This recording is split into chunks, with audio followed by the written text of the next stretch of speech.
این روزا دوباره دارن بحث حجاب اجباری رو پیش میکشن.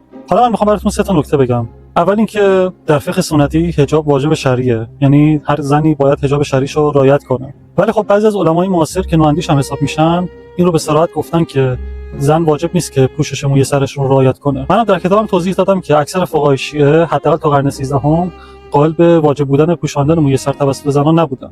ولی نکته اصلی اینه که زنی به واجب بودن حجاب شرعی باور داشته باشه، اصلا اینطوری نیست که پس باید به اجباری بودن حجاب یا الزامی بودن حجاب هم باور داشته باشه. این دو تا مسئله دو تا چیز مجزان، به هم دیگه ربطی ندارن. واجب بودن حجاب یک ادله‌ای داره، اجباری بودن یا الزامی بودن حجاب هم یک ادله دیگه‌ای داره، یعنی به هم دیگه ربط موضوعی ندارن. یعنی اینطوری نیست که یک زن به حجاب شرعی پایبند باشه یا باور داشته باشه و باید به حجاب اجباری و الزامی هم پایبند باشه یا باور داشته باشه. حتی زنی که حجاب شرعی رو رعایت نمی‌کنه اونم میتونه به حجاب اجباری یا الزامی پایبند نباشه یا باور نداشته باشه و اونو رد کنه. این نکته درباره زنانیه که میخوان به حجاب شرعی پایبند بمونن ولی میترسن که به حجاب اجباری معتقد نباشن. راستی اینم بگم که حجاب یک مسئله زنانه است نه مردانه، پس باور مردان در این موضوع اصلا مهم نیست.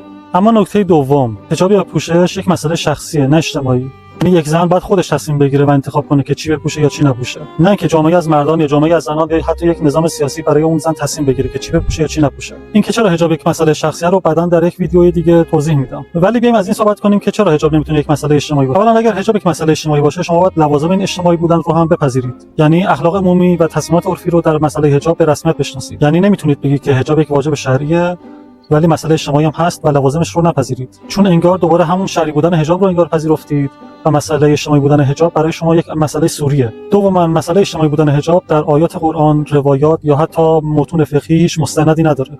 استناد به اینکه مردان از دیدن زنان با این وضع حجاب تحریک میشن اینم معتبر نیست، چون میتونه که یک مریضی جنسی تلقی بشه یا حداقل بگیم که این مردان تربیت جنسی درستی ندیدن. هیچ مقاله و شواهد آکادمیک معتبری هم برای این مسئله وجود نداره که حجاب یک مسئله اجتماعی میتونه باشه. دقت کنید که دارم فعلا از حجاب صحبت میکنم نه کلیت پوشش. پس الان وقتشه که بگیم اگر دست خالیه یعنی ادعا هم پوچه.